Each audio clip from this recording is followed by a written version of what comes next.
Assalamu alaikum warahmatullahi wabarakatuhu. Naam, ndugu zanguni, nimerudi tena katika kipindi chetu cha ulimwengu wa tiba.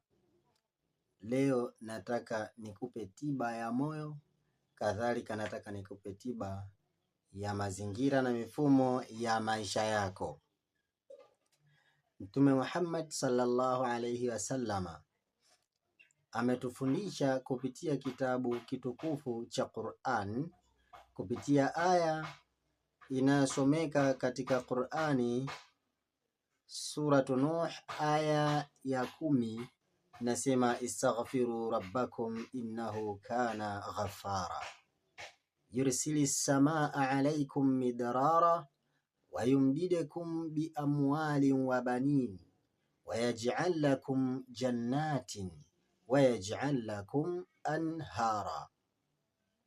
Mtume anatufundisha namna ya kupata sarah katika maisha yetu, kupata maisha mazuri yaliyokuwa bora.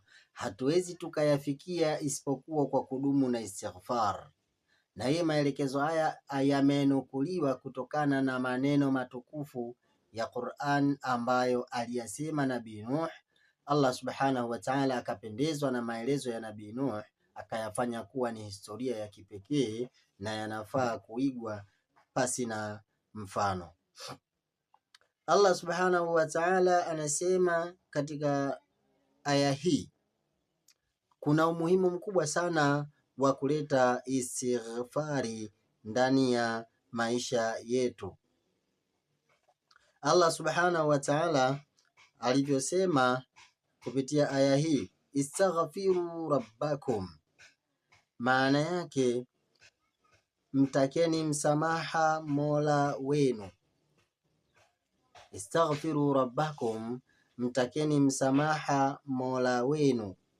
Innahu kana ghaffara, kwa sababu hakika yeye Allah subhanahu wa ta'ala ni mwingi wa kusamehe. Ai, makusudio yake, utruku ma antum alayhi minadh-dhunubi wastaghfirullaha minha, maana yake acheni yale ambayo mulikuwa nyinyi mkayafanya kutokana na madhambi, muyaache. Wastaghfiru, na muombe msamaha na mumtake msamaha Allah subhanahu wa ta'ala kutokana na maovu ayo. Faida ya kutaka msamaha kwa Allah subhanahu wa ta'ala, Allah akasema kupitia aya hii, mkiwepo mnataka msamaha, Allah ni mwingi kathratul maghfirati liman taba wastaghfara. Mwenyezi Mungu subhanahu wa ta'ala ni mwingi wa kusamehe, kumsamehe mtu ambaye atakayekuwa ametubu.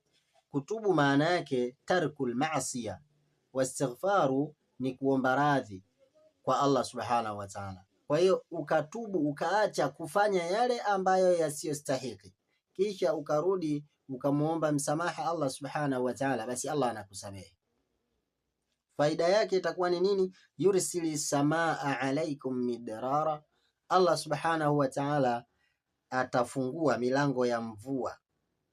Ai matarun mutatabi'an yarwi shi'abun, Allah subhanahu wa ta'ala ataleta mvua mfululizo, mvua ambazo zitaweza kuboresha ardhi na itahuisha tena ardhi kwa mara nyingine ikawa kwenye nafasi yake iliyokuwa bora, na miji itakuwa bora na ardhi itakuwa bora, itaimarika.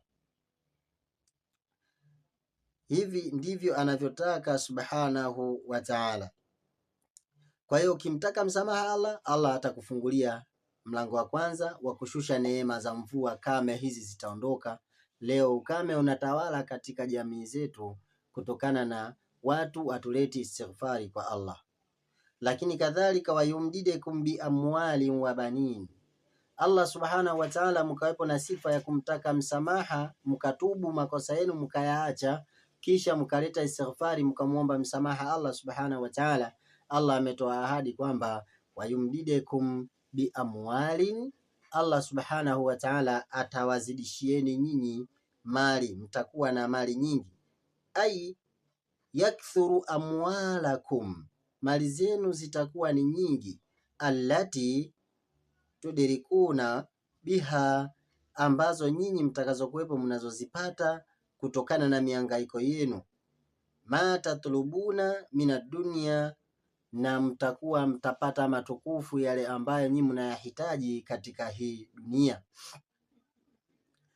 Wa auladikum, na mtakuwepo na watoto waliokuwepo bora.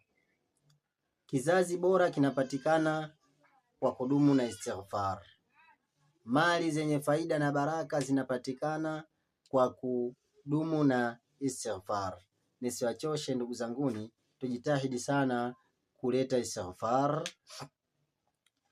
Tujitahidi sana kuleta istighfari kutokana na faida hizi tulizozitaja. Ya kwanza, Allah subhanahu wa ta'ala atatusamehe madhambi yetu tukileta istighfar. La pili, Allah atatushushia mvua, ukame utaondoka katika jamii. La tatu, Allah subhanahu wa ta'ala atatupa mali, atatuzidishia mali katika mihangaiko yetu. Na nne, Allah atatugea vizazi vilivyokuwa bora, si vizazi kama hivi vya leo. Waislamu, mtu anakuja anapata kizazi, basi mtoto wake wa kwanza anampata kwa njia ya zinaa, au ndoa yake ya kwanza baada ya kuanza kuzini. Haya maisha kama haya, Allah subhanahu wa ta'ala lazima atatushushia nakama na mitihani ya kila aina. Tujitahidini sana kurejelea kwa Allah subhanahu wa ta'ala kwa kuleta istighfari. Itakuwa ni dawa na itakuwa ni tiba ya nyoyo zetu, na itakuwepo ni tiba ya majukumu yetu, na Allah subhanahu wa ta'ala huenda akatuletea nuru katika maisha yetu ya dunia, kadhalika maisha yetu ya akhera. Usikose kunifuatilia katika kipindi kifuatacho. Assalamu alaikum warahmatullahi wabarakatuh.